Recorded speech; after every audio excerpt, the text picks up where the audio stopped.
баягы кайсы жерде иштебейли адамчы жогорку орунда турабызбы, адам депутат болобу, министерство болобу же жөнөкөй эле жарандуу кайсы жерде иштебесин, ошол өзүнүн ишин жакшы кылып, анан сүйлөгөн сөзүнөн этиканы сактап, түшүнөсүзбү? Маданияттуу болгон, сүйлөгөн жүргөнсөк бирөөлөрдү жекеме жеке чакыруу деген бул эч кандай адамдын баягычы, современный адамдын этикасына жатпайт бул нерсечи. Бул ал деңгээлі эмес да азырчы. Сүйлөгөн жүргөнүбүз керек болот биринчи орундачы азыр. Ошол да. Экинчи бул милициялардын кылган кармагандары бул менин оюмча закондуу деп эле ойлойм да. Анткени бизге өлкөгө азыркы убакта тополоңдордун кереги жок болуп турат аны убакта.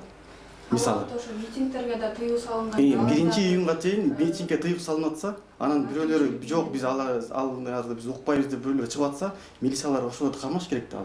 Аларды кантип кармай? Аларды жетелейт да, мындай колдон жетелейт да, анан кантет эгер баспаса, радикалдуу кайтарып атышса, сөз сүйлөсө, сөзүн укпаса, жүр десе баспаса, анан кармап алып кетип автобус салып аткандарын ал туура эле көрдүм, анткени мыйзамга каршы чыгып атышат. 1-июнга чейин мындай иш-чараларды жүргүзбөй кой тургула деп өкмөт соттун чечими чыгып кайрылып атса, анан дагы бир жамааттар чыгып алып эле митинг кыла бериши ал туура эле кылды деп ойлойм да.